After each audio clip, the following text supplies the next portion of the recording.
pesado. Deixa eu ver. Não, os dois estão bastante.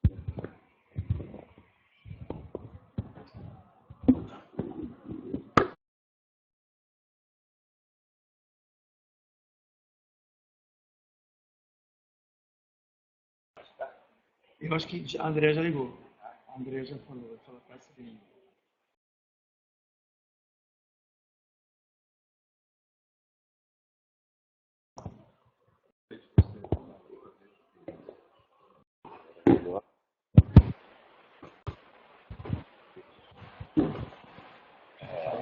Essa coisa do jovem, né?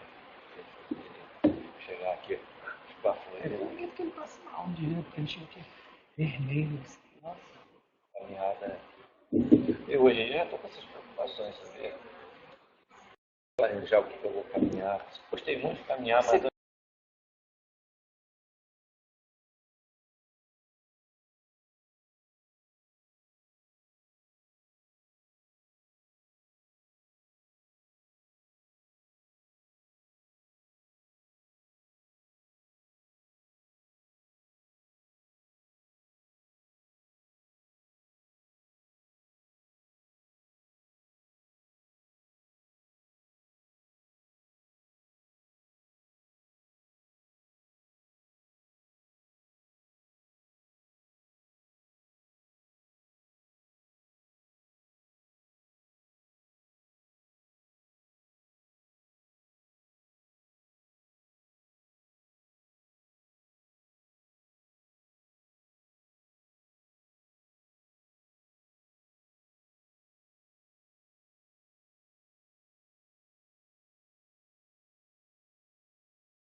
São do Centro de Estudos de hoje, dirigida pelo professor Márcio Amaral. O palestrante é o professor Márcio Amaral. O professor Márcio Amaral é professor da Faculdade de Medicina, é atualmente vice-diretor do Instituto, é professor da UF também. Bom, então com a palavra o professor Márcio Amaral. Que vai falar sobre suicídio, 4 afirmações para um suicida em potencial. Bem, bom dia a todos. Eu sou Jorge, meu diretor, professora Maria, Andréia, professor Alexandre, a quem eu agradeço a cobrança, senão não estaria aqui. Ele me cobrou, eu falei, sim, tenho que apresentar. E a Andréia reforçou isso. Bom, semana que vem eu estarei desse lado aqui. É sempre com prazer que eu venho aqui que eu aprendo muita coisa, né? Esses textos, gente, que eu vou resumir aqui, têm uma origem muito dramática, trágica mesmo. Eles se fizeram, eu os fiz, a partir de um suicídio ocorrido entre nós e aqui dentro. Quer dizer, uma situação sobre nossa responsabilidade, né? Total. Foi um residente multi das primeiras turmas, talvez a segunda turma, isso foi 2011 ou 2012, foi num alojamento aqui ao lado, uma situação, a gente tinha feito um esforço de melhorar a questão de alojamento, oferecer mais, e foi cercado de muito drama, porque foi num dia, uma sexta-feira, em que nós tínhamos programado talvez a melhor saída que nós fizemos já com o paciente, e ele participou disso, né? Todos foram, quase, se não me engano, um ônibus até aquele teatro da Praça José de Alencar ali, teve uma peça ótima, eu fui, Maria também foi, Júlio Versman, a coisa correu maravilhosa, e ele não foi, esse rapaz não foi. E quando as pessoas chegaram aqui, ele estava morto no alojamento, né? Um negócio. Mas é um alojamento sobre nossa, era aqui ao lado, um esforço que nós tínhamos feito na neurologia, mas estava morto, né? Então isso desencadeou um mal-estar terrível aqui, né? Como costuma acontecer, e dessa vez agravado por ter sido dentro, né? Dentro, entre nós, né? Não só entre nós, a pessoa, mas dentro de nós. E foi desencadeado, curiosamente, uma situação de hostilidade para com a direção, foi como eu senti na época. Maria promoveu uma discussão, que acabou sendo muito boa, 2 residentes médicos, não foram nem residentes multiprofissionais, 2 residentes médicos foram muito duros conosco, né? Como se nós estivéssemos uma onipotência, o suicídio sempre escapa, uma coisa que sempre escapa, né? E o que foi interessante é que uma das residentes que mais nos atacou aqui, né? 1 ou 2 anos depois, chorou na minha sala, porque foi a minha sala e chorou, porque uma paciente dela tinha se suicidado, uma paciente dela que ela atendia aqui. Eu tive o cuidado de não associar as duas coisas, porque se tem uma coisa que não se deve fazer é jogar cobrança numa situação que todo mundo já está sofrendo. A hora era, vamos refletir, vamos acolher, agir, a professora Maria agiu como tinha que ser atuado mesmo, e depois vamos fazer um rescaldo disso, ver, aprender, né? Era um rapaz que tinha uma grande simpatia, eu achava, me lembro muito bem dele, uma certa disforia, uma tentativa permanente de ser agradável, de ser legal, uma coisa que não que ele me incomodasse, mas a situação era uma percepção de sofrimento. E depois outros vários suicidas, até que ano passado também um excelente residente aqui, que era aluno da nossa pós-graduação, se suicidou, e eu também tinha uma impressão estranha, há muito tempo, tinha sido meu aluno na UF, e eu comecei a achar que hoje em dia, se eu tiver essa sensação, eu vou abordar. É difícil, porque as pessoas mais próximas, não o próprio raramente vai chegar sabendo e fala, mas as pessoas mais próximas têm essa obrigação de dizer para ele, quando estão percebendo alguma coisa, que vão trocar isso com outras pessoas para ver o que podem fazer para ajudar. Porque senão vem Então, vários casos, professores aqui, não é, que se suicidaram em outros tempos, isso não acontece há muito tempo, técnicos de laboratório. Então, quando eu falo 4 afirmações com suicídio em potencial, eu estou falando para nós. Nós somos suicidas em potencial, de alguma forma. Então, por favor. A segunda questão seria afirmações. É muito comum que os cientistas tenham medo de afirmações. Afirmações só quando tiver absoluta verdade. Gente, verdades, muito poucas verdades são dadas. Estão ali, são dadas. Tipo, achar um novo cometa, um novo planeta. O restante, as verdades são construídas também. Nós construímos as verdades no curso da nossa vida. A partir de princípio, não é uma coisa que irresponsavelmente a gente vai sair falando. Mas eu vou falar algumas coisas que eu sinto que vão influenciar o destino das coisas. E é o que vamos tentar fazer aqui. Aqui evitar, antes de tudo, as afirmações tipo a vida é bela. Não, essas pessoas estão num drama, elas não estão achando a vida nada bela e não adianta a gente fazer esse tipo de discurso, porque ele vai rir de você internamente e talvez vai fingir que concorda e vai dizer, esse não tem nada para me ajudar, não tem nada para contribuir comigo. O pior ainda é dizer, mas você é uma pessoa tão bonita, uma pessoa tão inteligente, com tudo para ser feliz. A conclusão disso é exatamente o contrário. Puxa, se eu tenho tudo isso e estou infeliz, só me resta me matar, né? Então, por favor, esse tipo de olhar positivista para a vida tem que ser evitado, né?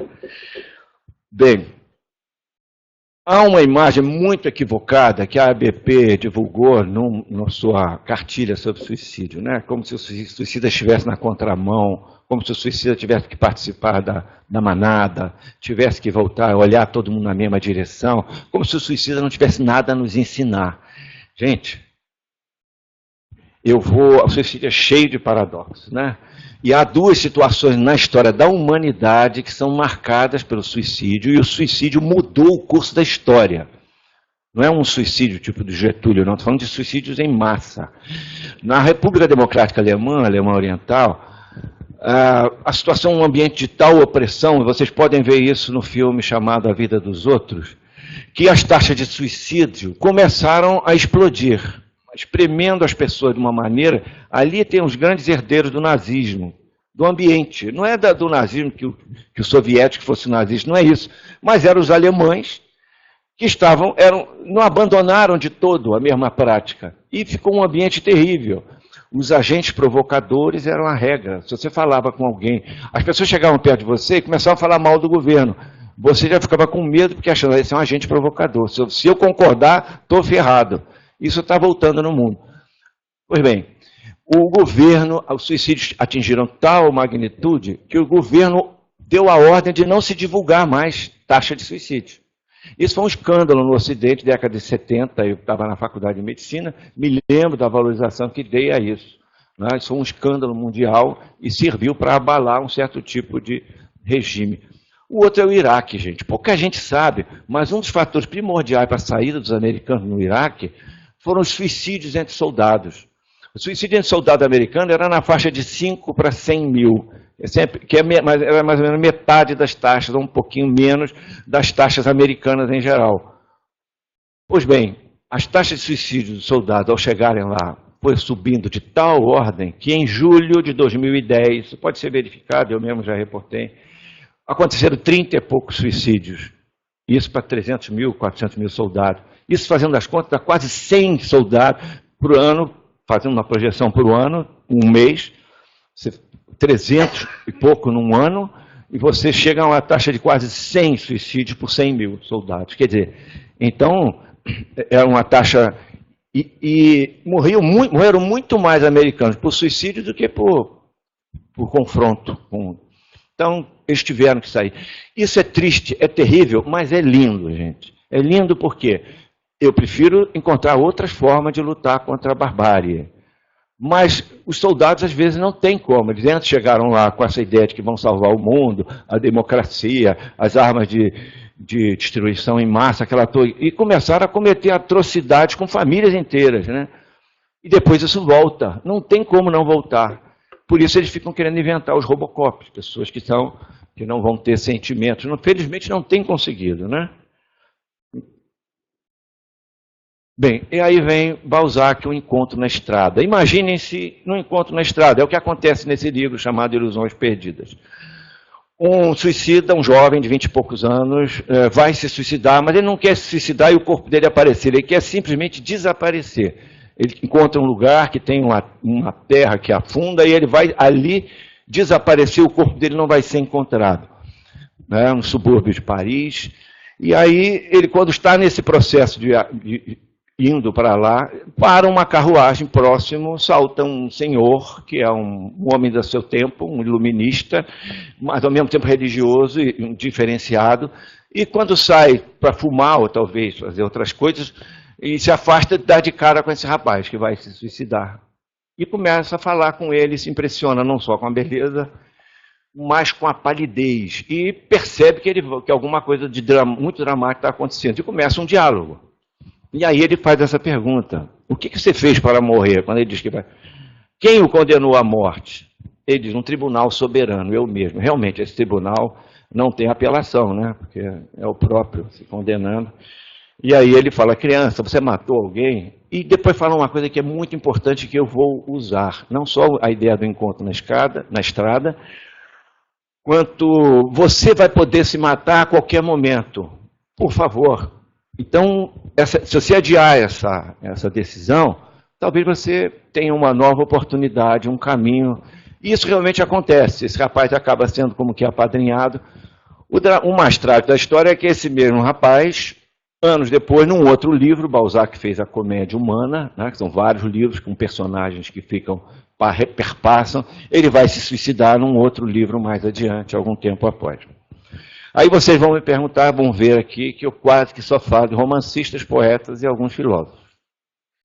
Eu digo, olha, os médicos são muito preocupados com doença no estudo das condições de suicídio, da intervenção, sempre preocupados com a doença, com a epidemiologia, com possíveis achados biológicos de variação. Os sociólogos, que contribuíram demais para o tema, mas com a epidemiologia, com os fatores sociais. Quem vai fazer a investigação psicológica? Os psicólogos. Mas não tem muita, inclusive Freud não tem grande colaboração nessa área. Não entrou muito, tem algum pequeno texto a respeito, mas não teve grandes contribuições específicas. Então são os grandes romancistas mesmo, porque eles viveram. Então o que eles conseguem? Eles conseguem discutir os determinantes sociais, criando os ambientes, sem nada de teoria, tudo cheio de drama, cheio de dor, cheio de poesia. E como esses determinantes sociais se configuram em uma mente. Então, por isso, até por uma tendência pessoal de leitura e tudo mais, vai ser o que vai predominar aqui no que nós vamos falar. Então, toda afirmação aqui tem uma inspiração em alguns autores. A principal aqui é essa, que a primeira afirmação que eu vou fazer ao suicida é de que ele ama a vida. Na verdade, ele acha que detesta a vida, mas ele idealizou demais a vida, e essa idealização é tão grande que ele está pensando em se matar porque ficou distante demais daquilo. Então, diz Balzac, no suicídio é algo de grandioso e terrível. O suicida deve ter caído de muito alto, ter se elevado aos céus e entrevisto algum paraíso inacessível. O Stendhal aqui é uma frase tão bonita que eu não resisti a reproduzir. Ficou perdida, eu falei, vou colocar aqui, que é uma certa pureza de alguns suicidas, uma certa incapacidade da malícia, incapacidade para o mal, um certo que a sociedade vê como mal, mas que pode salvá-lo. Então, essa ausência de todo interesse vil, capaz de operar uma inversão de sentimentos, é uma das punições que o céu parece ter prazer em infligir às almas depuradas. Então, qual é a afirmação? Contrariamente ao que você pensa, e eu estou falando assim, não é para ninguém repetir isso, né, mas é para internalizar, sentir isso profundamente e talvez reproduzir da sua maneira. Né? Contrariamente ao que você pensa, é por um excesso de amor à vida que você está considerando se matar. Sonhou e vislumbrou um mundo tão ideal, teve tanto prazer com isso, que não suporta uma vida que considera degradante. É por um excesso de idealização da vida que você está pensando em dar fim à sua própria. Né? Gente, vocês vão ver que isso não é meramente uma afirmação de poesia e lírica. Tem achados importantíssimos, né, da pesquisa que confirmam isso. Né? De que o suicida manteve um amor, uma idealização em relação à vida, de um ideal que acaba por matá-lo. E Quintana tem, eu acho que um pequeno, um versinho, 2 versos, uma coisa, tem mesmo qualquer. Se vocês forem a Amsterdã, é uma coisa meio terrível, você está andando na rua e vê uma imagem de um jovem projetado no ar. Né? E você vai ver algo que trabalha com doença mental, que trabalha. Eu olhei e falei, meu Deus, esse é um suicida. E eu acho até um pouquinho de mau gosto, porque é um prédio com um jovem projetado como que num trampolim. Né? Quase que indução ao suicídio. Enfim, o mais difícil nessas situações é quebrar uma certa carapaça, uma carapaça que se forma, em que a pessoa fica como que impermeável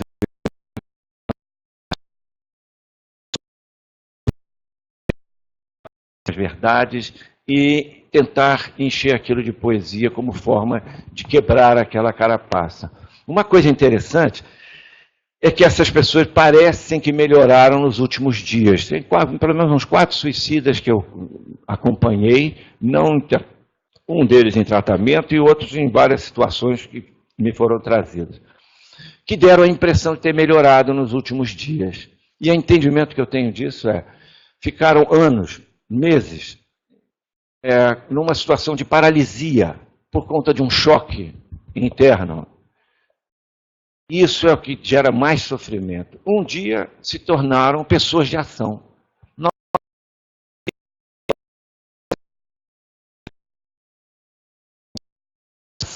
Não é mesmo?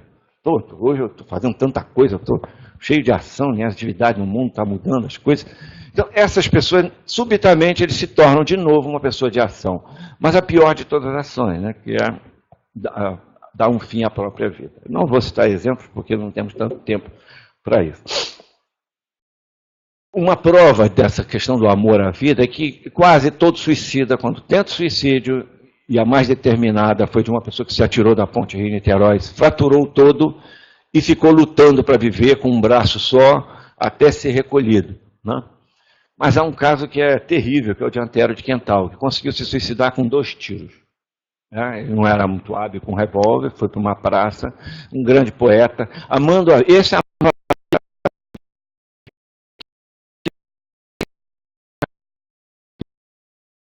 num mundo, numa vida que é uma coisa tão linda. Então essa clivagem é terrível. Ele dá um primeiro tiro e depois dá um segundo tiro e morre. Né? Então, Schopenhauer tem um belo momento onde o suicida ama a vida. Quando ele se mata, não faz mais do que se rebelar contra uma situação, não renuncia à vontade de viver, mas às condições de vida. O perigo de tudo isso que eu falo, gente, é uma certa glamorização do suicídio. Eu sei, estou consciente. Tá? Mas eu preciso de um canal, preciso de um contato. E eu não posso começar pela desvalorização total do drama pelo qual a pessoa está passando. A rigor, eu até valorizo muito, eu acho que uma pessoa que chegou a esse conflito pessoalmente já é uma pessoa diferenciada, e eu vou trabalhar com isso. Mostrar isso e mostrar que pode haver outros caminhos, através da luta, para que as coisas melhorem. Bem, a inspiração da segunda afirmação está no núcleo.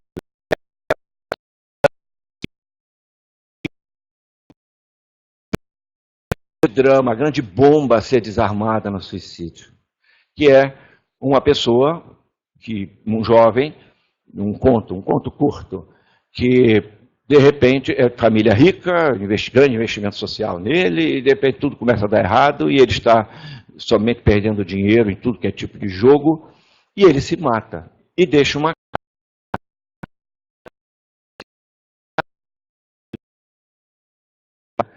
Horrorizei-me diante do abismo que percebi entre o que eu sou e o que eu queria e teria podido ser. Tolstói simplesmente delimita tudo aqui.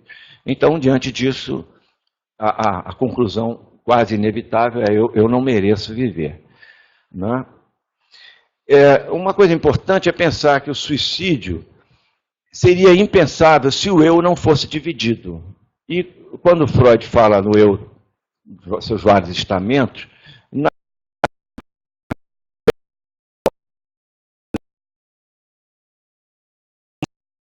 espelho com um certo humor. Machado de Assis consegue fazer isso com humor. Ele diz que o eu é duplo. Há um eu que olha de dentro para fora e esse eu advoga os seus interesses, aquilo que você quer, o objetivo. E um eu que olha de fora para dentro, que é o eu que olha para você mesmo a partir das pessoas que você ama. Disso você não escapa. Então, é esse tipo de divisão que a gente precisa tentar quebrar, no sentido da condenação, né? Essa autora, Marie, uma francesa,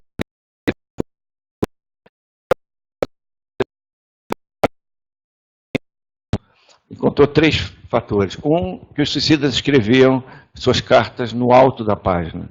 Era em alemão, e ela não sabe alemão, não sabia alemão, mas não interessava. O que interessa é como se escreve, para a grafóloga, né? Escreviam no alto da página, e isso era indicador, no saber que eles têm, de pessoas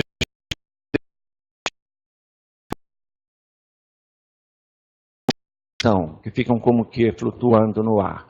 Depois, letras muito exprimidas, sem alíneas, sensação de sufocamento. E, em terceiro, uma disciplina. E os suicidas mantiveram dignidade até os últimos momentos, essa é a conclusão dela, que esse amor pela vida continuou ali até o momento da escrita da própria carta. Então, ao você trabalhar e dizer essas coisas, transmitir essas coisas para alguém que está nesse, você no mínimo cria um abalo em certas convicções e abre caminhos, tudo que se quer, né? Abrir caminhos, quebrando uma certa carapaça. Então, a segunda afirmação é essa de atacar os falsos ideais, né?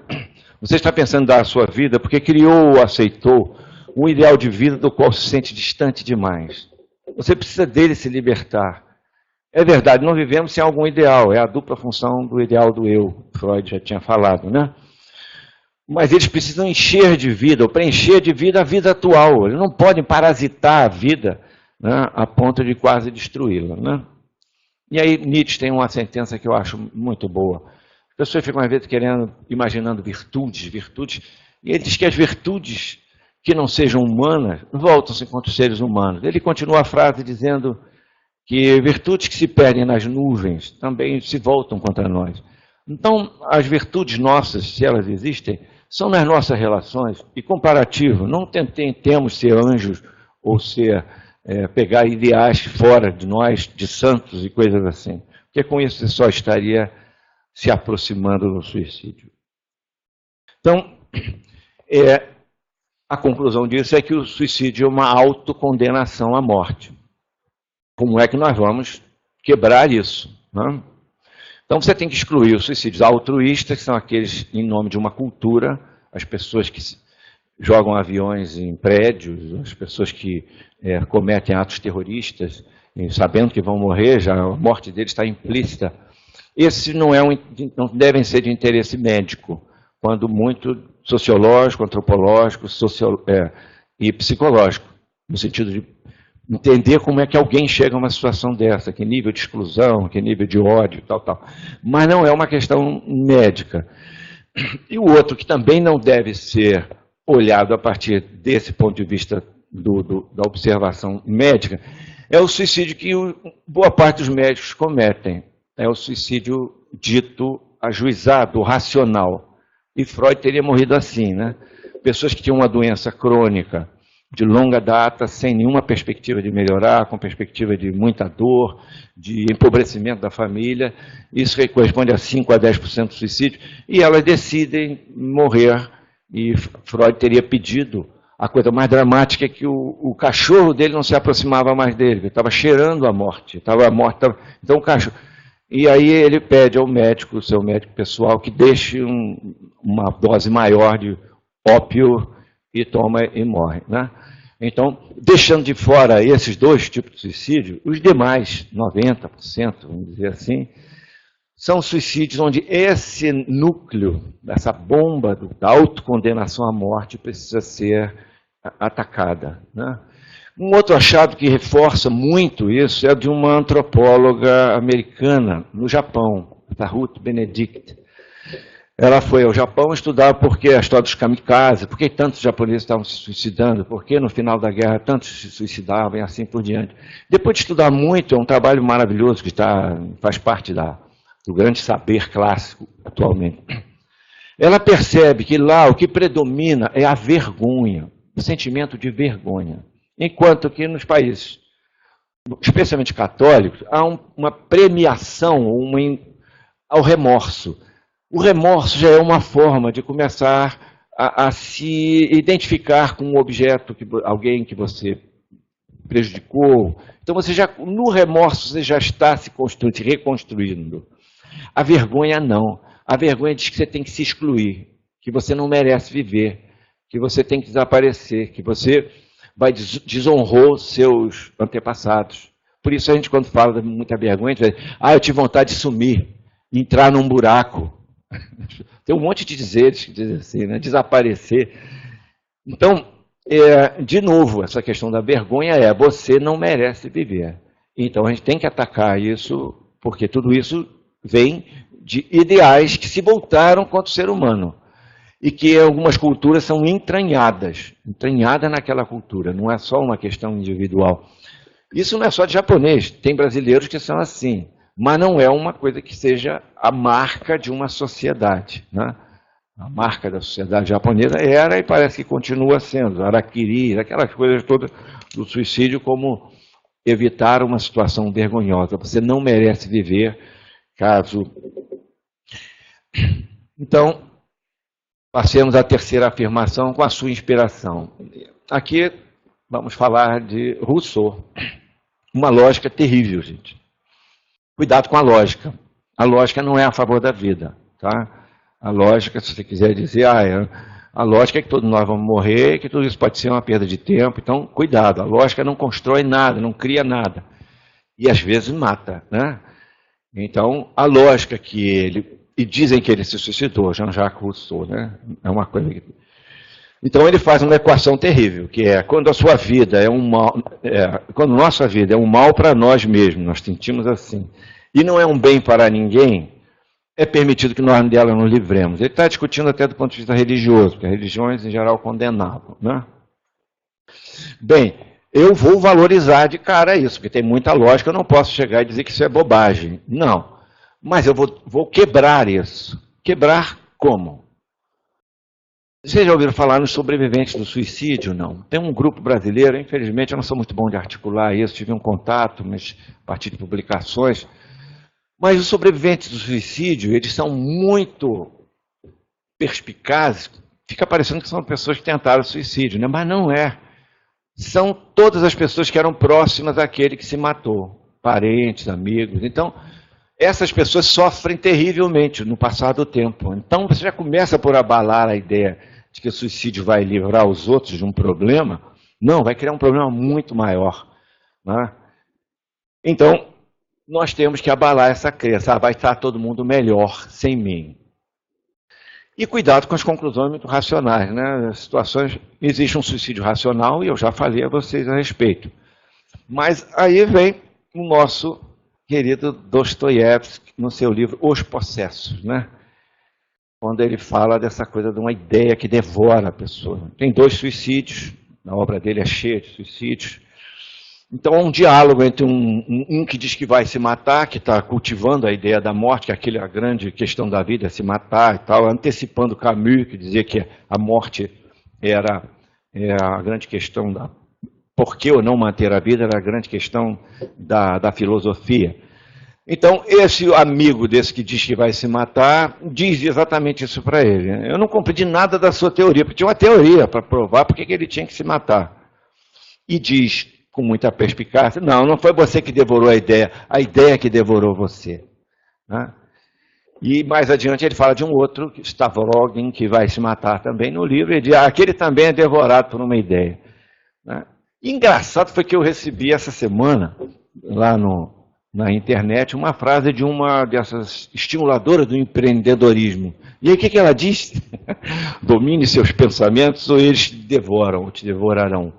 Né, gente, tentar dominar o pensamento é igual a se devorar, não duvidem. Né? É o pior dos medos que pode haver, o medo do próprio pensamento. Quando a pessoa tem medo do próprio pensamento, aí ela está na situação de total abdicação de liberdade. Porque a primeira liberdade é de deixar os pensamentos fluírem. É lógico que às vezes assusta, a gente tem certos pensamentos, mas eu fico com o poeta que diz, o pensamento parece uma coisa à toa, mas como é que a gente voa quando começa a pensar? Não existe criatividade, imaginação, poesia, sem alguma liberdade. Isso aqui tenha medo de si mesmo. Né? Tente dirigir, todo mundo vai ser executivo. Isso é a coisa do momento. Para com isso, as funções executivas, e a função imaginativa, e a função criativa, e outros. Bem, e aí vem dois versos de um poema citado por Nietzsche, eu até fui procurar e encontrei, tem alguma coisa do Lord Byron. Ele diz, a árvore da vida não é a mesma árvore da razão. Isso é lindo, né? E eu diria mais ainda, quando a árvore da razão cresce muito, ela parasita e mata a árvore da vida. Né? A vida não é um fenômeno racional, gente. Ela ensina, a não ser que nós acreditemos em Deus, numa razão fora do mundo. Mas aí não está no nosso escopo de abrangência. Então, a vida aconteceu, não é um acaso, porque vai acontecer inúmeras vezes no curso do tempo infinito, e já aconteceu em outros, e provavelmente acontece em outros lugares. Mas não foi por um planejamento de ninguém. Aconteceu. Então, cuidado com essa coisa da hiperracionalidade. Né? Cuidado com as coisas muito práticas. Né? São coisas que demonstram. Gente muito prática, muito objetiva, está se aproximando. Eu gosto de dizer que eu sou muito prático para que sobre mais tempo para as coisas não práticas. Né? Ou seja, as coisas que interessam na vida. Né? O amor, a ligação afetiva, a mudar as coisas, a interação social. Isso não tem nada de prático, né? Ter filho não tem nada de prático. Né? Então, as coisas mais importantes da vida não tem nada de prático. Bem, então essa teria a terceira afirmação, que é para tentar quebrar essa ideia. E eu tive que fazer uma reflexão profunda a respeito de uma coisa que eu mesmo escrevi aqui, e eu já não penso assim. Eu sei que você está cansado, uma pessoa que você está sentindo aqueles ambientes de reunião de família, onde todo mundo transmite a ideia de que a vida dele já acabou, que era melhor que ele morresse, que ninguém aguenta mais, que ele tem que desaparecer. Essas coisas acontecem, gente. Eu sei que você está cansado, achando que todos também estão, mas pode estar certo, ninguém vai ficar melhor se você simplesmente se matar ou morrer, né? Pensa até que não o amam mais, mas isso não é verdade. Hoje em dia eu já não falo mais tanto em amor, sabe? Eu falo em ligação. Essa história dos filmes, I love you, I love you, I love you, coisa de filme americano, todo mundo fica falando I love you, banalizou tanto que eu hoje em dia penso mais em ligação, as ligações que eu tenho compromisso com algumas pessoas. Naquele momento eu posso não estar tendo ternura, assim, um carinho e tal, mas a minha ligação está lá, não tem jeito de cortar. Se você cortar aquilo, é uma amputação na sua própria história. Né? Então eu vou tentar transmitir isso. Né? Pensa que até não amam mais, mas isso não é verdade. Talvez estejam como você, pensando não haver saída. E é uma coisa muito humana. Quando você acha que não tem saída, você fica querendo um desfecho, seja qual for. Pois eu afirmo, quem passou por um drama desse, há de poder ajudar muita gente. Há muitos casos na história, não vou me alongar. Muitos só se conseguiram, só se encontraram depois de superar uma grave crise desse tipo. Tolstói, quando a mulher engravida, que tem impulso de suicídio, que manda que escondam todas os fuzis, as armas em geral, e todas as cordas, porque ele começa a ter uma atração. Goethe, no período do Werther, que depois se transforma o drama em uma obra de arte. Né? Kurosawa, que tenta suicídio num fracasso de Descaden, de um filme que teve um fracasso absoluto. Então, muita gente, depois de passar por um drama desse, é que dá um salto na sua vida. Né? Eu estou querendo aqui, a todo custo, abrir um caminho para algo em termos de futuro. Então, nessas situações, especialmente nas reuniões com família, né, você começa a sentir que frequentemente o paciente é tido como um estorvo. Todo mundo quer se ver livre dele, e se desencadeia uma hostilidade mútua. E o pior é quando há um bloco contra um sentimento de um bloco do outro lado. E a gente vai ter que tentar quebrar isso. O bloco da família, né? Eu vou sempre tentar... O sentimento de exclusão de um paciente também pode levá-lo a eu vou me vingar me matando. Isso também acontece. ao se matar, ele está matando o mundo também, matando, então ele vai se vingar. E alguns, nesse processo de vingança, vão sair matando um monte de gente. Esse sentimento de exclusão, gente, é o pior dos sentimentos. Por trás de todo terrorista tem um sentimento de exclusão. Aqueles da França, eles eram de origem árabe, mas eram franceses. Eles não encontravam mais a sua cultura árabe, tentaram ser ocidentais, não conseguiram, foram excluídos, tratados como cidadãos de segunda e terceira classe. E aí, quando voltam para tentar de novo resgatar a sua cultura, voltam como? Cheios de ódio, ressentimento, e aí matam e morrem. Né? Para mim, essa equação ela é absolutamente comprovada. Né? A exclusão vai me levar a querer levar outros comigo. Então, por favor, vamos acabar com a exclusão. Não é simplesmente aumentar a exclusão, que é como as pessoas costumam pensar. Né? Há que estimular a verbalização. O conceito de atuação da psicanálise é muito interessante. As pessoas atuam quando tem um drama qualquer, um conflito importante que elas não conseguem verbalizar, não conseguem transformar em palavras, não conseguem trocar. Então, se você conseguir ajudar essa pessoa a falar, já está... Primeiro, porque vai ter uma demonstração de confiança, já confiou num outro. E segundo, porque ela mesma já começou a trabalhar com aquilo como verbo. No início era o verbo empodera. Bem, eu estava escrevendo isso, levar para que as pessoas falassem e tal, mas aí caiu uma ficha que há muito tempo não estava querendo cair.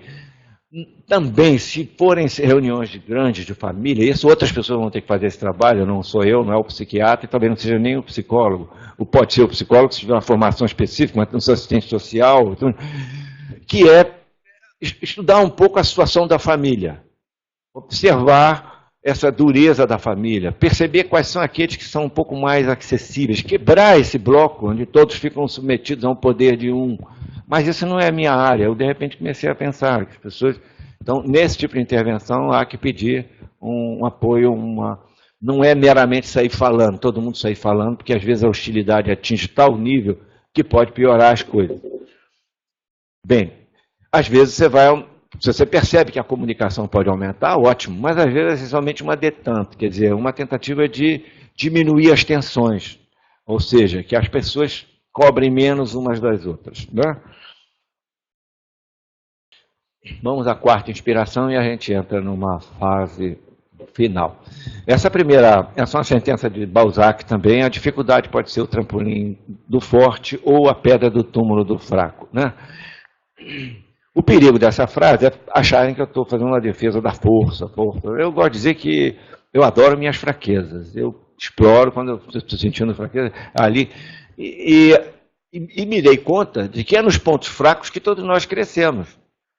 Se não tivesse a fontanela, que é o ponto fraco da criança ao nascer, o crânio não cresceria e o cérebro ficaria exprimido. As epífises dos ossos longos, ali tem a cartilagem, né? Um osso que endurece demais é um osso mais facilmente, vai quebrar mais facilmente. Então a questão é flexibilidade e lidar com fraquezas. Um bambu verga e o carvalho quebra numa ventania. Então, vamos deixar de lado essa história de força. Eu não aguento gente falando, não consigo nem mais ouvir a história muito forte, tem que ser forte, né? Ser forte até quebrar, né? Então, vamos lidar com as nossas fraquezas. E aí, qualquer lutador sabe disso. Ele vai ser tanto um melhor lutador, quanto mais ele conhecer as suas fraquezas, poder lidar com elas, evitar. Então, nós somos fortes em alguns momentos e a nossa força deriva da nossa capacidade de lidar com a nossa fraqueza. Então, eu vou trabalhar em torno disso com essa pessoa. Talvez esse seja o melhor momento. Né? Ou seja, nesse momento, você talvez, se você conseguir não endurecer, você talvez vá dar um salto importante em relação a isso. E me lembrei de um ditado que o povo diz, né? Os ditados populares são muito interessantes. O canário na muda não canta. Então, talvez você esteja na muda, talvez você esteja... Então, nessa muda por quê? Porque você está mudando pena, você vai mudar e passar para um outro ponto, um outro estágio da sua vida, para um estágio talvez mais elevado, muito mais rico. Então, eu preciso levantar essas expectativas futuras, né? E se conseguir isso, o suicídio poderá ser evitado. Nesse momento que você tem a sensação de que todos os caminhos se fecharam, que desceu como que uma sombra na sua vida, deverá passar. Valorize-o. mas de outra forma. E eu estou valorizando. Se vocês virem essa história da morte como uma coisa somente a ser execrada, não. Para mim é uma unidade, eu vou mostrar isso depois. Talvez nele esteja concentrado o que você tem de melhor. Para morrer sempre haverá tempo. É a tese lá do personagem de Dostoiévski. Evitemos o mais possível esse caminho sem volta. O problema não é a morte. E não é mesmo, afinal todos nós vamos morrer e frequentemente a gente, quando está numa situação muito ruim, a gente tem a sensação de querer desaparecer, ou de a morte como uma saída de alguma situação insuportável. Então eu não vou querer um olhar positivista, não é? Vamos falar sobre isso. Aqui uma ironia de Manuel Bandeira, para mim, o nosso maior poeta, né? Ele já no fim da vida, esse poema chama-se Adeus Amor, ele tem uma ruptura de um amor, apesar já de seus 70 anos, e aí ele escreve um poema e ele diz: adeus, amor. Todavia não estou sozinho, nunca estive. A vida inteira vivia em tete-a-tete com uma senhora magra, séria, da maior distinção. E agora até sou seu vizinho, ele tinha mudado para perto de um cemitério. Né? Então, ele viveu com a morte ao lado a vida toda, porque ele teve uma tuberculose antes dos 20 anos, uma tuberculose terrível que se abateu e ia morrer, era dado como morto, mas viveu. Viveu e aprendeu como ninguém a lidar com essa questão de estar perto da morte. Né? Então eu não vou brigar contra a ideia da morte, ele sempre olhou a morte como uma companheira. Mas, por favor, a questão não é morrer, a questão é desistir de viver. Talvez até a sua morte depois vai ser muito mais rica, depois de você ter uma vida muito mais rica. Né? Quem ler A Morte de Ivan Ilitch, que não é suicídio, mas é um câncer, e Tolstói consegue entrar nos últimos momentos da vida, do quanto aquela pessoa faz descoberta nos últimos minutos de vida e caminhando para a morte. Isso é uma coisa que eu já observei. É muito comum que jovens digam: eu sou uma pessoa triste. Eu sempre vou quebrar isso. Eu vou olhar por um lado diferente, que é: não, você é mais profundo. A sua alegria não há de ser como a dos demais. Talvez a sua alegria seja até muito maior, ou pelo menos muito mais diferenciada. E eles se sentem meio deslocados, por quê? Porque há um martelar da vida de que todo mundo tem que estar alegre, tem que estar feliz, tem que estar rindo, fingindo que está rindo. Né? Então, não, para aí, tem muita gente que parecida com você, que está aí também meio isolado, se sentindo, mas... Então, eu vou valorizar isso. E, por fim, não podia deixar de falar nesse ponto, né? Na expressão que se usa hoje em dia, afetos negativos. Gente, isso é um absurdo que se comete, né, em relação ao próprio verbo. Né? Há três que os americanos estão falando. Afeto, o máximo do positivismo é chamar afetos negativos. Eu sempre pergunto: poxa, quantos afetos negativos são necessários para pintar a obra de Van Gogh, ou para pintar, ou para escrever os prelúdios de Chopin, quase morrendo e também tuberculoso? Então, quantos afetos negativos? E o negativo aqui tem 3 sentidos para negativo. Um é o negativo da fotografia. Tudo bem, é negativo mesmo, negativo da fotografia. O outro é negativou, quer dizer, não tem uma doença, não tem, aquilo não existe. E o terceiro é aquilo que você quer eliminar, é um negativo no sentido de alguma coisa. Se você eliminar esses afetos, a dor, a tristeza, a ansiedade, o que fica, gente? Ficam arremedos de gente, né? Todo mundo alegrinho, porque a mídia, a plateia só quer dizer ser feliz e fica... Então, eu gosto de dizer que os positivistas que têm esse olhar, né?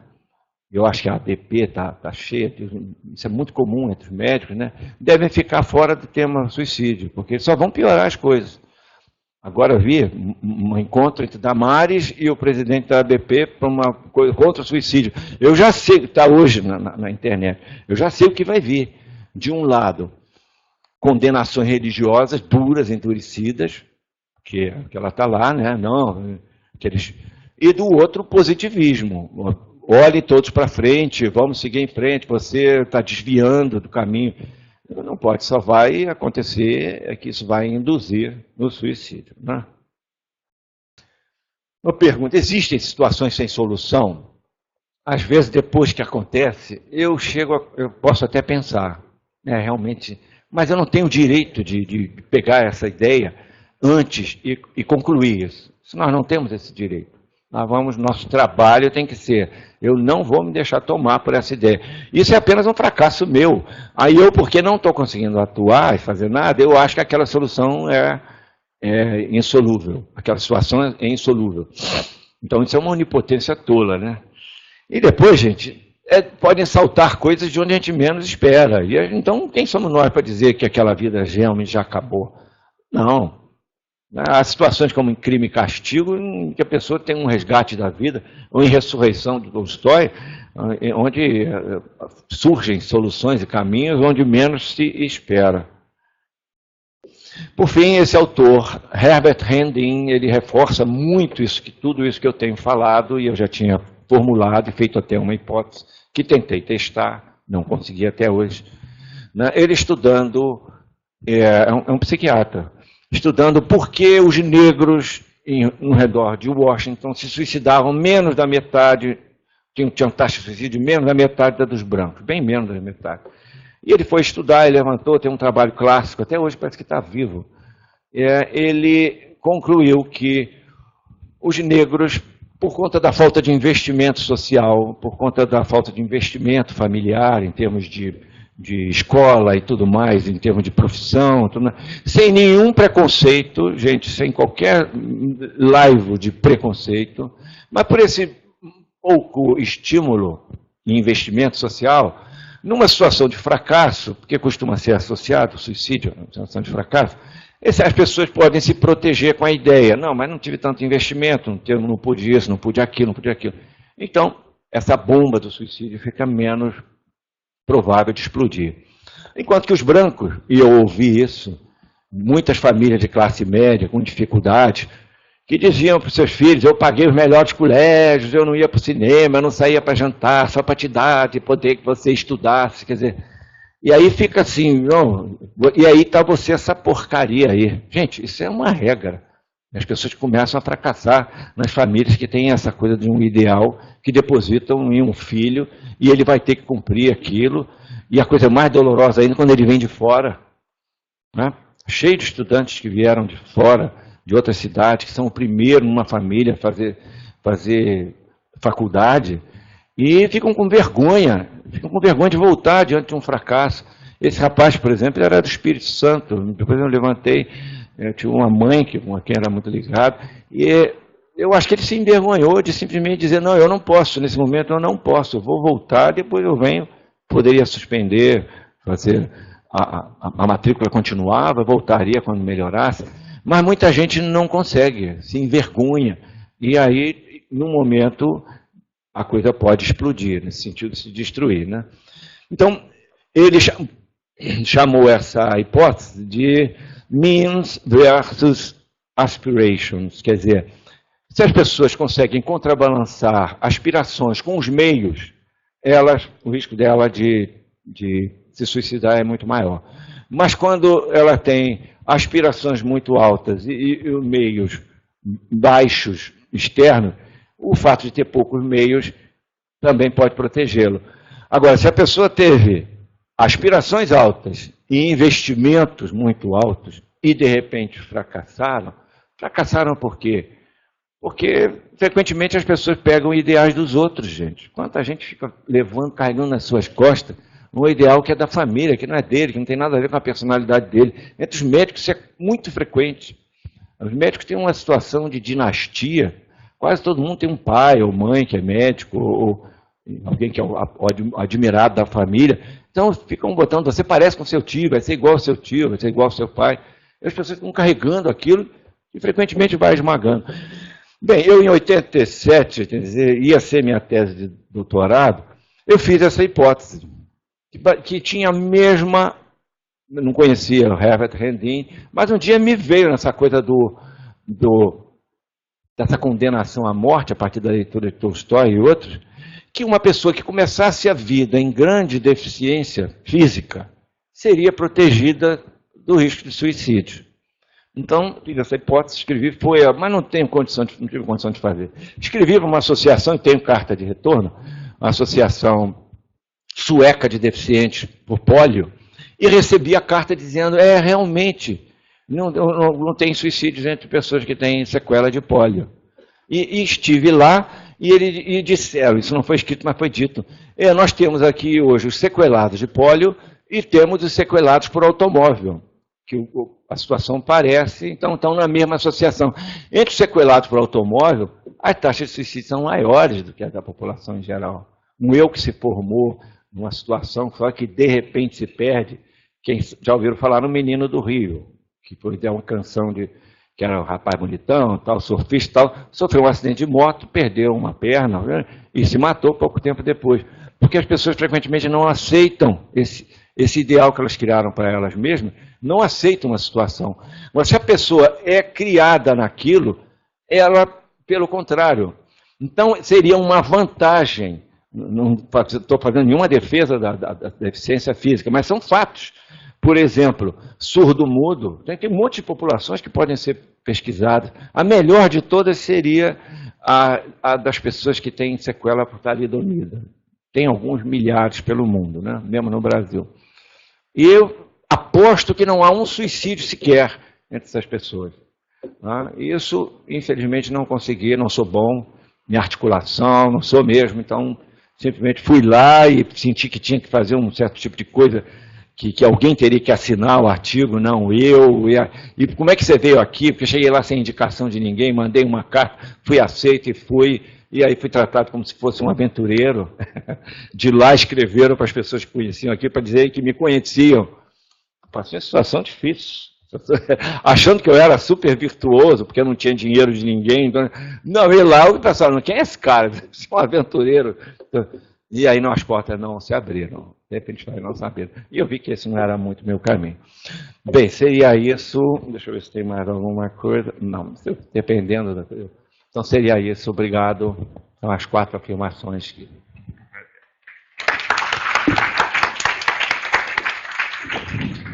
Bom, obrigado, professor Márcio. Realmente é uma palestra muito rica, né? O professor Márcio traz aspectos antropológicos, sociológicos, filosóficos sobre suicídio, né? Isso até é bem diferente que eu acho que a maioria dos médicos costuma ler ou ver palestras, né? Que em geral tendem a falar mais do aspecto da associação entre doença mental e suicídio, né? Então, o professor Márcio traz aspectos bastante interessantes com a outra visão, né? Mas o suicídio realmente tem sido muito estudado, inclusive como um problema de saúde pública, né? Por exemplo, em 2017, no Brasil, se suicidaram 11 mil pessoas. Tá? E entre 2000 e 2012, as taxas de suicídio no Brasil aumentaram mais de 10%. Tá? Inclusive entre as pessoas mais jovens, né? Entre indivíduos mais jovens, o suicídio é a 4ª maior causa de morte. Isso de acordo com dados de 2017. Tá? Eu até queria começar ouvindo a opinião do professor Márcio, dentro desse contexto que ele nos explanou, sobre essa questão. Né? Quer dizer, por que os jovens estão se suicidando mais? Né? Esses estudos epidemiológicos tendem a atribuir isso à questão do álcool e drogas. Então, álcool e drogas, e isso, por sua vez, está contribuindo para o suicídio, para o alcoolismo, para a depressão, né? Mas talvez tenha algo mais, né? Então, queria começar ouvindo o professor Márcio. Os médicos, nossos colegas, meus colegas, usam muito um dado que é o seguinte: para cerca de 90% dos suicídios, você pode, às vezes até num levantamento posterior, na autópsia psicossocial ou psicológica, você pode atribuir um diagnóstico psiquiátrico qualquer, pelo menos transtorno da personalidade ou mesmo doenças mais específicas. Então a conclusão de alguns fica assim: então o suicídio, a doença mental é o fator determinante. Mas para abalar essa crença, eu digo o seguinte, é uma coisa que é muito fácil de perceber: a doença mental é a doença melhor distribuída, vamos dizer assim, socialmente, democraticamente, cheio de aspas, no mundo. As taxas são muito parecidas no mundo todo. No entanto, as taxas de suicídio variam de mais de 10 vezes em alguns lugares. Você pegar países orientais, do Oriente Médio, ou da Europa. Mesmo na Europa, as taxas de Portugal são menos da metade da Dinamarca, por exemplo. As taxas da Hungria são elevadíssimas. Então, as taxas de certos países. Então, há muitos fatores. Na Groenlândia tem taxa, é um absurdo, 90 por 100 mil, que, associado aqui à quebra da sua cultura e com a entrada do estado de bem-estar social da Dinamarca. Essa é a maior contradição que pode ter. Né? Aparente contradição, mas, na verdade, foi uma cultura destruída, a cultura inuit, que acaba levando as pessoas ao uso de álcool e drogas e, em consequência, aumentar o risco de suicídio. É muito típico nesses jovens da Inuit, que não são mais Inuit, nem são dinamarqueses, perderam a sua cultura, perderam a noção de pertencimento, e aí o que resta para eles? Então, gente, cuidado com esse fechamento. Resta o quê? O álcool, a droga e o suicídio. Então, as duas coisas frequentemente são causadas por uma anterior. Essa coisa da corcova que acontece entre os jovens tem muito a ver também com esse nível de exigência e cobrança social, em termos de universidade, desempenho. Então, vamos tomar um pouco de cuidado e dizer para as pessoas que elas têm mais tempo. Eu não gosto, por exemplo, de falar de taxa de suicídio em números absolutos. Eu gosto sempre de falar em taxas. Né? Taxas. Esses números que a ABP e outros ficam divulgando, do Brasil, taxas para o Brasil. Gente, as taxas do Nordeste são menos da metade que as taxas do Rio Grande do Sul. O Rio Grande do Sul tem taxas parecidas com as de alguns países europeus. Nos Estados Unidos, enquanto que o Nordeste é uma taxa muito mais baixa. Nos Estados Unidos, no Norte, estados como Nevada, tem taxas parecidas com os escandinavos, até porque muitos são migrantes de lá. Enquanto que na Flórida tem taxas bem baixas, que dão um total de 12 por 100 mil no país todo. Mas todo estudo epidemiológico ele tem que ter dois vetores. O vetor do tempo e o vetor do espaço. Delimitar uma área, eu estou pesquisando suicídio numa área, numa certa população, num país, numa região de um país, e ter uma série histórica. Senão você não vai fazer nada, senão o dado vira curiosidade. Tipo a OMS vive divulgando. Um suicídio a cada 40 segundos, um suicídio... Isso é curiosidade, isso não interessa nada. Gente. Isso deseduca o espírito. Né? Então, os dados do Brasil têm melhorado, mas continuam um pouco confiáveis. Tem aumentado, sim, sem dúvida, mas eu não tenho estudado muito os dados do Brasil, porque eu duvido muito dos registros. Então... Você até falou que ia me emprestar um material nisso, achando que eu ia me falar sobre... E eu te agradeço que você tenha trazido isso aqui, né? Então, cuidado com essa medicalização positivista, porque ela não é boa, né? Na verdade, tanto o álcool, quanto as drogas, quanto o suicídio, são resultado de um problema de base que determina todos os três. Então, uma associação epidemiológica não quer dizer uma associação causal. Associações causais são muito difíceis de serem estabelecidas. Né? Em primeiro lugar, queria dar parabéns ao professor Márcio pela excelente palestra e ele ter conseguido, de modo tão brilhante, mostrar essa versão poética dele, né? E esse conhecimento imenso que ele tem sobre esses assuntos ao lado aí da psiquiatria, né? E perguntar a ele o seguinte, se ele tem algum dado mais concreto sobre o suicídio na Suécia, uma vez que nós sabemos que ele tem familiares na Suécia, porque eu nasci e cresci ouvindo dizer que a Suécia era o país que mais se suicidava no mundo. Depois passaram a me dizer que era a Hungria. Então, hoje a Hungria disputa com a Suécia.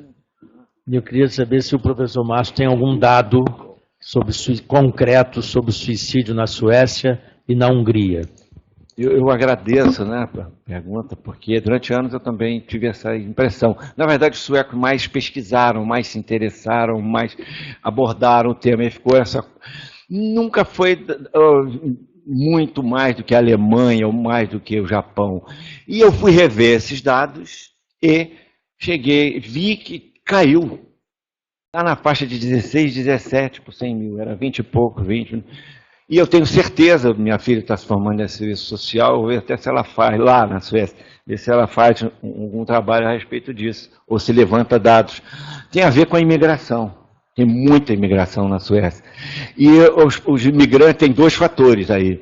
Um são os imigrantes por si só, que já são um percentual altíssimo da população, especialmente os muçulmanos, que quase não se suicidam, eles mesmos dizem, tem lugares lá, regiões em Estocolmo, né, que não tem suicídio. Então isso já diminuiria a taxa, mas eu acho que tem um efeito sobre a sociedade. A sociedade está ficando mais flexível. Eu vi coisas na relação entre as pessoas que não costumava ver ultimamente. Entre outras coisas, um metrô abriu uma porta para alguém entrar depois que a porta tinha fechado. Entende? Aquela coisa, eu fico sempre prestando atenção na outra. Estou subindo, saindo do metrô, vejo dois jovens correndo, e aí eles chegam, a porta fechou, e ficaram assim, e de repente a porta abriu. Por isso não é mais a Suécia de outros tempos, que eu conto papá. Aí o maquinista sai, olha assim, aí fecha de novo e vai embora. Né? Então, há uma certa flexibilização na sociedade e as taxas de suicídio têm caído. Porque quando você fica com um mecanismo, gente, é aquela ideia, se você é só do vencedores e derrotados. Se você é um vencedor, você ganha, mas se você é um derrotado, para de atrapalhar. É a história de ficar olhando, entra na manada, para com isso.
mas nós não devemos alimentá-los, né? Preconceito quer dizer uma concepção prévia, então uma tendência muito humana. O problema é quando começam a fazer teorizações e grupos que concluem e aí excluem outros grupos, né?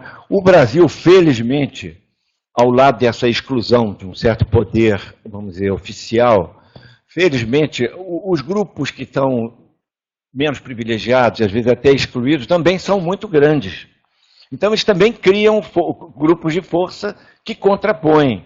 E se eles têm essa sensação de estar incluído no seu grupo, e esse grupo está lutando, o risco de se suicidar é menor.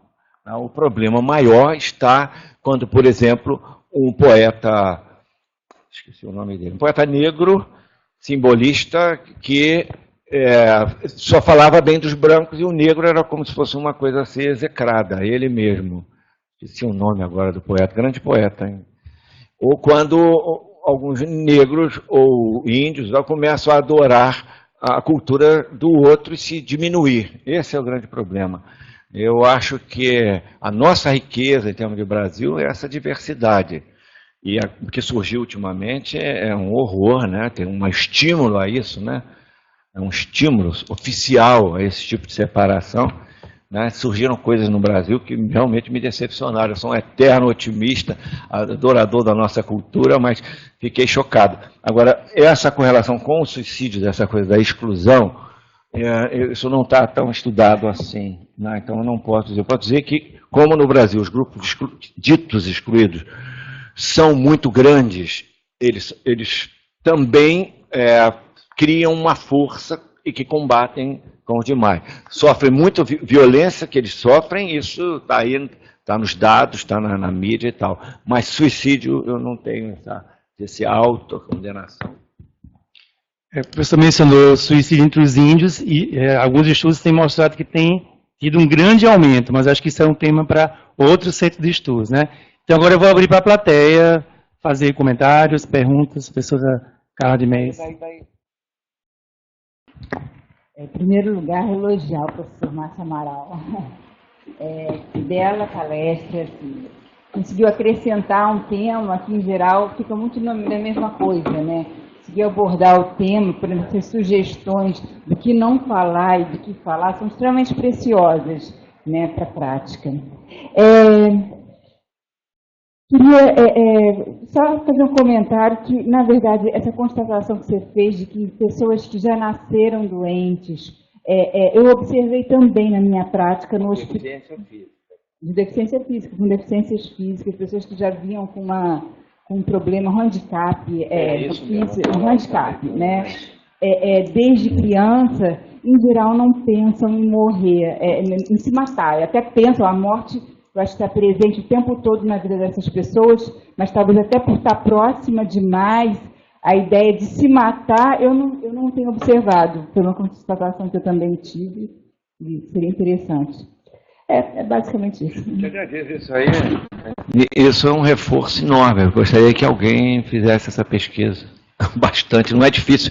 Sabe qual foi o maior esbarrar que eu tive com essas associações?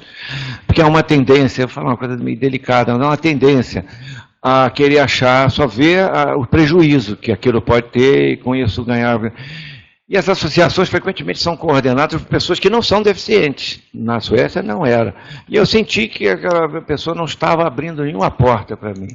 Me mandou para o Centro de Estudos Mudos, eu fui lá, obtive, me jogar para lá e para cá e eu acabei não conseguindo fazer nada em termos do levantamento ou de uma pesquisa. Não se pesquisa isso, mas é algo que precisa ser investigado. Isso reforçaria a ideia dessa proteção, desse means and aspirations. Né? Ou não. Mais alguém? Vou por ali. Oi. Meu nome é Walter, né? Sou um de pós-graduação. Eu queria agradecer imensamente pela visão poética. Né? Eu acho que é a poesia, a arte, a função imaginativa e criativa que nos humaniza, né? Como médicos enfiados nesse cientificismo desde o primeiro ano.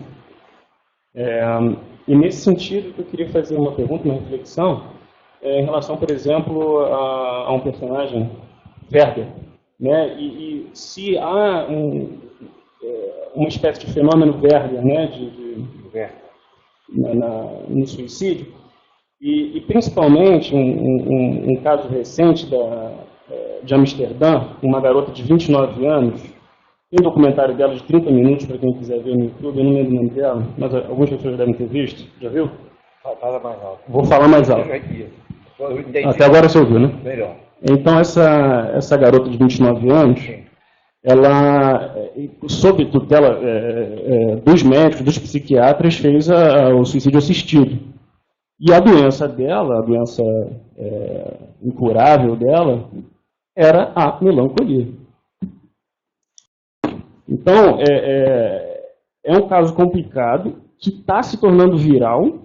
Então, já apareceu paciente para mim no consultório com esse discurso, né? Eu sou incurável, eu quero um suicídio assistido. Então, eu queria uma reflexão nesse sentido do fenômeno Werther, da facilidade de comunicação, dos tempos, desse mal-estar, e uma reflexão sobre esse caso particular aí.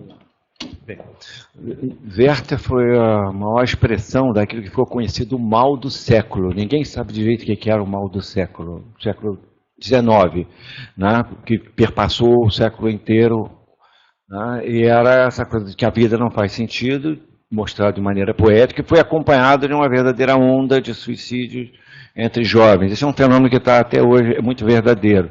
Sempre que você glamoriza a notícia no jornal de algum suicídio, conta as circunstâncias, na semana seguinte outros suicídios acontecem, parecidos, de pessoas com perfil parecido. Essa coisa da melancolia, eu acho que não faz nem sentido você trazer de novo esse termo. Esse termo foi eternizado por Freud, não tem como, luto e melancolia, né? Mas é interessante, você pega o luto e melancolia. Eu entendo que é uma obra que pode ter mais de uma compreensão. No luto, você não tem nada de patológico, pelo menos vai ser construtivo, você vai se reencontrar com um objeto perdido, você perde alguém que você ama, ou uma situação que é muito importante para você, e você vai, por um período considerável, resgatar cada vez mais aquele objeto, aquela pessoa, aquelas coisas. Então, você vai sair enriquecido.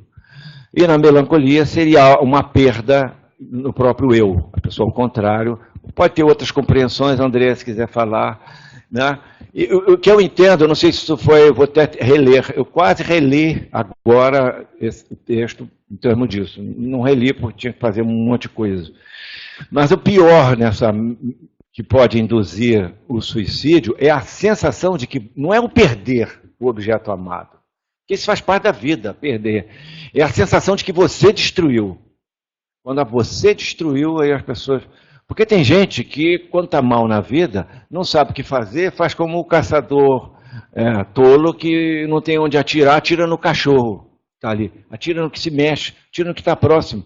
Então, há pessoas que estão mal consigo e aí acabam um casamento ou abandonam um emprego, sabe? Destroem aquilo que poderia estar sendo ponto de suporte e apoio, né? Então, eu acho que nós temos que primeiro tentar quebrar essa história de melancolia. Acho que a arte, mostrar que nisso há uma riqueza, que essa pessoa está mais propensa a ser atingida pela arte. Eu acho que a questão, quantos afetos negativos são necessários para escrever um Requiem, por exemplo? Afeto negativo cheio de aspas, né? Então, qual é o desafio dessas pessoas? É dar um sentido estético à sua dor. Toda grande composição, tem muitas que são simplesmente alegres, são boas, alegres, cheias de vida e tal. Mozart está cheio de...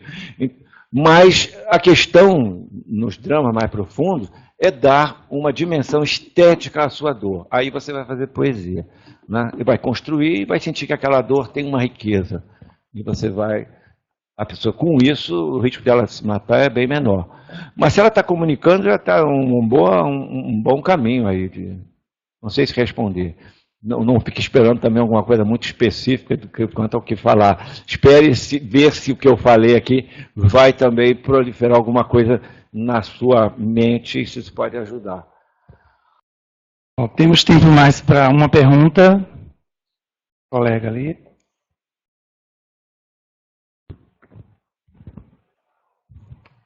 Boa tarde, eu me chamo Mariana. Sou da pós-graduação aqui também, do curso de dependência digital. Curso não, minha área, né? Com a Ana Lúcia. A minha pergunta é o seguinte: eu soube de um caso recente e isso me levou a uma reflexão grande que eu tenho visto na área. Essa seria o caso da permissividade hoje em dia dos pais que paparicam os filhos, que essa questão de separação de pais, então tudo permitem, tudo é possível, e a igualdade na criação, nas escolas, e não todo mundo é igual, todo mundo é bonzinho, todo mundo é legal, e aí a pessoa envelhece quando chega lá no mercado de trabalho, ela lida com situações que foi o caso que eu soube, né? De uma menina extremamente estudiosa, que os pais incentivaram a vida inteira e sempre foi bem sucedida, porém, quando chegou num cargo de chefia, que ela foi promovida a um cargo de chefia, ela não aguentou a pressão. Ela não soube lidar com a responsabilidade de assumir o coisa, e aí cometeu o suicídio. Então, a pergunta é nesse sentido, se existe essa relação, né? A facilidade da vida quando lida na dificuldade do dia a dia. Muito bom. Né? Esse caso é paradigmático, né? Paradigmático, um fracasso, e aí ela não consegue destruir o ideal. Eu atacaria o ideal, não vou dizer que você tem que chegar, que você pode. Não, atacaria o ideal. Vou ser bem objetivo. Eu vou pegar um outro ponto além dos que você já falou, você já introduziu e eu concordo plenamente. O que cria a nossa autoestima? Como é que a nossa autoestima é criada? É pelo que nós recebemos de fora dos pais? No início, sim. Em geral, sem esse amor inicial. Mas depois, essa consolidação, ela vem de quê? Vem do enfrentamento, não da facilidade. Então, pais que estão fazendo tudo pelos filhos, oferecendo todas as facilidades, né, podem estar causando um mal, porque é no enfrentamento da dificuldade que nós vamos nos preparando para a vida. Como se nós não tivéssemos a gravidade que lutar contra o cair no chão, nossos músculos também não se desenvolveriam. Então, cuidado com a proteção e fazer coisas pelos filhos. Os filhos estão vendo enquanto a pessoa está conseguindo lidar, não atrapalha. Eu digo isso para os médicos também. A pessoa está num luto, mas você está sentindo que ela está conseguindo lidar, não interfira. Fique perto, proteja um momento difícil, mas não interfira, porque senão você vai atrapalhar. Já que valorizaram tanto, a questão da poesia, eu estava na dúvida se dizia ou não. O poema de Manuel Bandeira, que viveu em torno da morte, né? Viveu em torno do... Então, eu faço vou fazer um paralelo das pessoas que estão à beira da morte com o que ele escreveu sobre o Tísico, que era ele, o coração de Tísico. Ele chama esse Bonheur Lyrique porque ele escreveu esse poema em francês, esse poema original em francês. Não por pernocicismo, mas porque ele depois tentou botar em português e não conseguiu. Eu, não, sem querer achar que fiz uma tradução do poema, estou aqui só. Ele diz: coração de Tísico, ó meu coração tão lírico. Tua felicidade não há de ser como a dos demais. Terás que construir uma felicidade única, que seja como um pungente vestido de retalhos, em farrapos de uma menina pobre, feito por ela mesma. Quer dizer, para mim não existe imagem mais poética do que a dos últimos versos. Né? Então, é dizer, você vai ter que construir na sua base, e sem achar que vai ser com essas coisas brilhantes. Não, e talvez a sua seja muito mais rica. Então, esse paralelo eu acho que precisa ser feito. Começar a dizer para uma pessoa que está num drama desse, que ela tem que tentar ser igual a nós, entre aspas, esse nós aí, na verdade não está ajudando. Você não estaria ajudando nada. Ela vai ter que procurar isso, a sua própria felicidade, e encontrar um sentido para a vida. Bem, seria isso. Bom, então vamos encerrar a sessão, dando parabéns ao professor Márcio pela excelente palestra e anunciar a palestra da semana que vem. O professor Talvani, a palestra dele será sobre autópsia psiquiátrica e autópsia psicológica. Sexta-feira que vem, tá bom? Que nós falamos hoje. Tem a ver. Valeu, Alexandre. Maria, obrigado. É.